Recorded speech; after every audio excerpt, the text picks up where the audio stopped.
जब हम कुश्ती में यादगार जगहों और पलों के बारे में सोचते हैं तो हम तुरंत अपने दिमाग में इन प्रतिष्ठित छवियों को फिर से बनाते हैं, फिर हम उन्हें फिर से देखते हैं और फिर से महसूस करते हैं कि वे वास्तव में कितने शानदार थे। लेकिन क्या होगा अगर मैं आपको बताऊं कि इनमें से कुछ पल वास्तव में पहले कहीं और हुए थे और शायद आपको वे याद ना हो?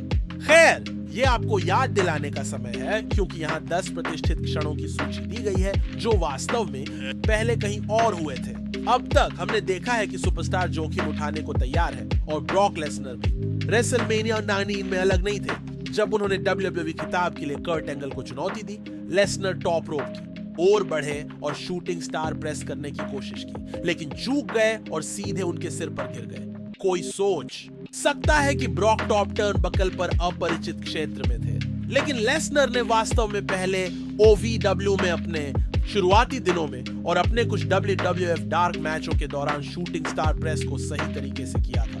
ब्रॉक ने अपने करियर के शुरुआती सालों में जिस तरह से एक अलग मूव आजमाया था, ट्रिपल एच ने भी WWF में शुरुआत करने से पहले कट्टर का इस्तेमाल किया था, लेकिन बाद में उन्होंने आइकॉनिक पेडिग्री का इस्तेमाल किया। हालांकि हंटर पेडिग्री का इस्तेमाल करने वाले पहले व्यक्ति नहीं थे, क्योंकि आंद्रे द जायंट ने 1970 के दशक में जापान में इस मूव का आविष्कार किया था। रेसलमेनिया 17 में TLC मैच में एज द्वारा जेफ हार्डी को लैडर से नीचे गिराना WWE के इतिहास के सबसे मशहूर पलों में से एक है, लेकिन यह पहली बार नहीं था जब दोनों ने एक साथ स्पॉट परफॉर्म किया था, क्योंकि 6 महीने पहले रॉ के एक एपिसोड में एज ने रेसलमेनिया 17 की तुलना में एक छोटी सीढ़ी से उतरते समय जेफ को हवा में स्पीयर मारा था। जबकि जेफ में को वहां पर चोट लगी थी, उन्होंने इस अगले उच्च जोखिम वाले पैंतरेबाजी के लिए सभी बाधाओं को दूर किया, क्योंकि जेफ ने पिंजरे से एक स्वेंटन बम का प्रदर्शन किया, लेकिन चूक गए और सर्वाइवर सीरीज 2001 में एक प्रतिष्ठित क्षण में मैट पर गिर गए। लेकिन मानो या न मानो, जेफ ने वास्तव में 1999 में रॉ बनाम एज और क्रिश्चियन के एक केज मैच के अंत में यह सटीक स्पॉट किया था, जहां वह फिर से दुर्घटनाग्रस्त हो गए और जल गए। हार्डी ने आखिरकार 7 जनवरी 2008 को रॉ में उमागा के खिलाफ मैच में पिंजरे से बाहर एक चाल मारने में कामयाबी हासिल की। हालांकि स्वेंटन की तरह जेफ ने वास्तव में लगभग 8 साल पहले अनफॉरगिवन 2000 में एज और क्रिश्चियन के खिलाफ एक पिंजरे के मैच में यह सटीक चाल चली थी। जैसा कि हमने जेफ हार्डी के साथ देखा, पिंजरे से कूदना बहुत हद तक हिट या मिस है। हालांकि इसने अभी भी पहलवानों को ऐसा करना जारी रखने से नहीं रोका है।